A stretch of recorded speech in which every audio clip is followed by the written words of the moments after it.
Doctor Sandeep Kumar Pathak. Thank you very much honourable chairman sir. आज ये जो बिल आया है इसका प्रमुख उद्देश्य, एक ही प्रमुख उद्देश्य है, वो ये है कि आईपीएस ऑफिसर्स को जो डीजी आईजी के लेवल पे जो डेपुटेशन पे लगाते हैं, अभी तक डेपुटेशन में लगाते जा रहे थे, एग्जीक्यूटिव ऑर्डर्स के माध्यम से इस बार इसमें कानून में व्यवस्थागत परिवर्तन करके इसको नियम में शामिल करने के लिए किया गया है। आमतौर पर जब हम बिल लेकर आते हैं सदन में तो एक रिफॉर्म के लिए बिल लेकर आते हैं, और रिफॉर्म के लिए जब बिल लेकर आते हैं तो सारी चीजों को एक साथ लाकर करते हैं, क्योंकि आप बार बार ऐसे कोई बिल लेकर नहीं आते। तो मुझे लगता है कि ये सबसे बड़ी चूक है कि आज सिर्फ एक एग्जीक्यूटिव ऑर्डर्स को इसमें नियम में बदलने के लिए आप एक बिल लेकर आ रहे हैं, ना कि इस पूरे इंस्टीट्यूशंस को रिफॉर्म करने के लिए। अगर हम इंस्टीट्यूशंस को रिफॉर्म करना चाहते तो इससे संबंधित आप सीधे सीधे इसमें जो अपॉइंटमेंट्स होते हैं, जो सर्विसेज होते हैं, जो प्रमोशंस होते हैं, जो उनके वेलफेयर से रिलेटेड सारी चीजों को लेकर आना चाहिए था, जो हमने मिस कर दिया गया। ऑनरेबल चेयरमैन सर, ये समझना पड़ेगा कि इस बिल का आधार क्या है, बैकग्राउंड क्या है। ये किसी उद्देश्य की, बहुत सारे उद्देश्यों की पूर्ति के लिए, रिफॉर्म के लिए बिल नहीं लाया गया है। ये एक बैकग्राउंड के तहत आया है। क्या था वो background? Honourable chairman sir, CAPF के जो वेटरन्स है वो कोर्ट पे गए, सुप्रीम कोर्ट में गए। सुप्रीम कोर्ट में सरकार अपने पक्ष पे कोर्ट में हार गई। हारने के बाद इस पे रिव्यू पिटीशन के लिए किया गया, जिस पे वो खारिज कर दी। उसके बाद जो वेटरन्स थे वो कोर्ट के कंटेम्प्ट पे जब चले गए, तब जाकर सरकार ने ये बिल लाया है सिर्फ इसको एड्रेस करने के लिए। और ये पहली बार नहीं हुआ है, इससे पहले भी आप दिल्ली सर्विसेज के जो एक्ट है, दिल्ली सरकार के जो सर्विसेज की क्षमता को छीनने के लिए किया गया था, तब भी ऐसे किया गया। जेएससी से संबंधित आया तब भी ऐसा हुआ, ट्राइब्यूनल रिफॉर्म आया तब भी ऐसा हुआ, इलेक्टोरल बॉन्ड से संबंधित हुआ तब भी हुआ, और इनडायरेक्ट रूप से जो फॉर्म्स लॉ थे उससे संबंध में भी ऐसा हुआ। आज ये प्रश्न ये नहीं है कि क्या इस सदन के पास पावर है या नहीं है लेजिस्लेट करने के लिए। प्रश्न ये नहीं है कि कोर्ट के ऑर्डर के बाद क्या आप लेजिस्लेट कर सकते हो और नहीं कर सकते हो। कोर्ट के पास, सदन के पास पावर है। प्रश्न ये है कि क्या आपके पास जो पावर है आप उसका सही उपयोग कर रहे हो, जनता देश की भलाई के लिए, इंस्टीट्यूशन को मजबूत करने के लिए कर रहे हो। आज ये प्रश्न है और हम सब मिलकर इस प्रश्न के जवाब में डिस्कशन पे आज यहां बैठे हुए हैं। ऑनरेबल चेयरमैन सर, जो इन्होंने बनाया है उसमें क्लियरली डिजाइन फॉल्ट है। मैं बताता हूं कैसे डिजाइन फॉल्ट है। आप देखेंगे कि इसमें डोमेन एक्सपर्टीज की जरूरत पड़ती है।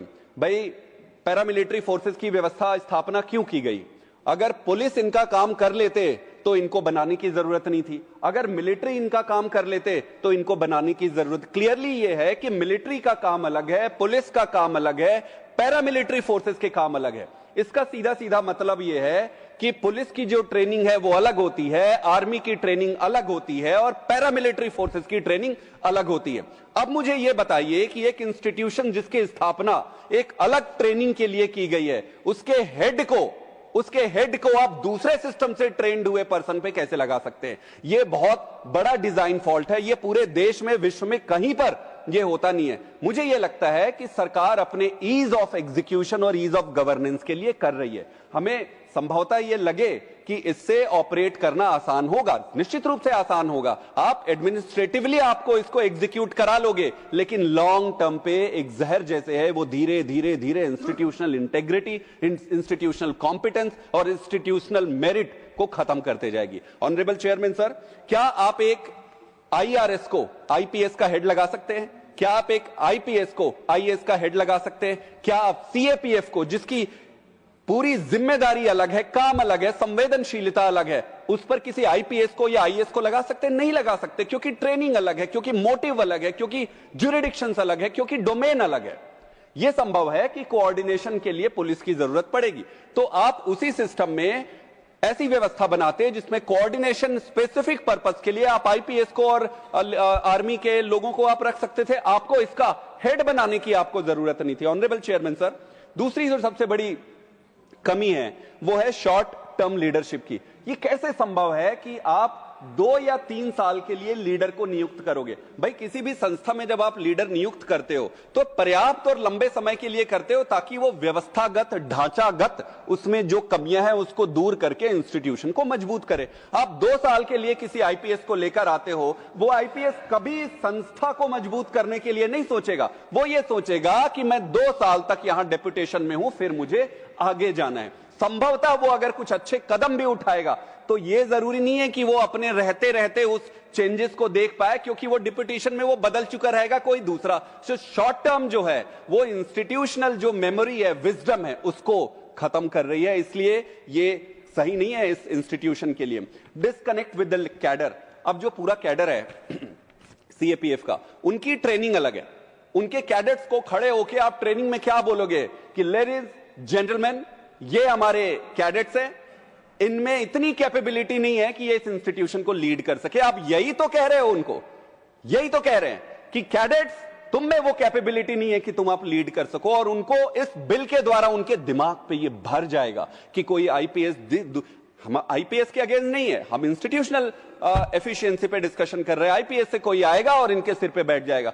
तो आप एक क्या, आप structure with in the structure create कर रहे हैं। आप ये बहुत ही नॉन सीरियस, इस पे आप एनेक्डोटल भाषण दे सकते हो, कोई कथा कहानी बता सकते हो, इस पे कोई गाना वाना जो सुनाते हैं वो सुना सकते हो, बट ये इंस्टीट्यूशन को हेल्प नहीं करेगा। Honourable chairman sir, just I need one more minute which is very important. सबसे इंपॉर्टेंट चीज इसमें और है जो मॉरल होता है।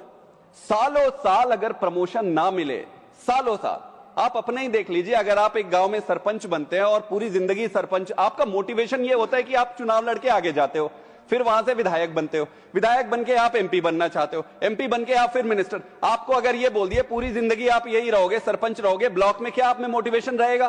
किसी में भी नहीं रहेगा। इंसान की फितरत होती है, उस पर मोटिवेशन होना चाहिए। इस तरीके से आप उनके मोराल को डाउन करके इंस्टीट्यूशन नहीं चला सकते। मेरा आपके माध्यम से बहुत हाथ जोड़ के सीरियस सिंसियर निवेदन है कि जब इंस्टीट्यूशनल रिफॉर्म की बात आती है तो हमें बात ऐसी करनी चाहिए जिससे हम सदन का मर्यादा रखें और कथा कहानी के बजाय सीधे सीधे मुद्दे पे आए, ताकि सरकार को भी इसका benefit. Thank you very much.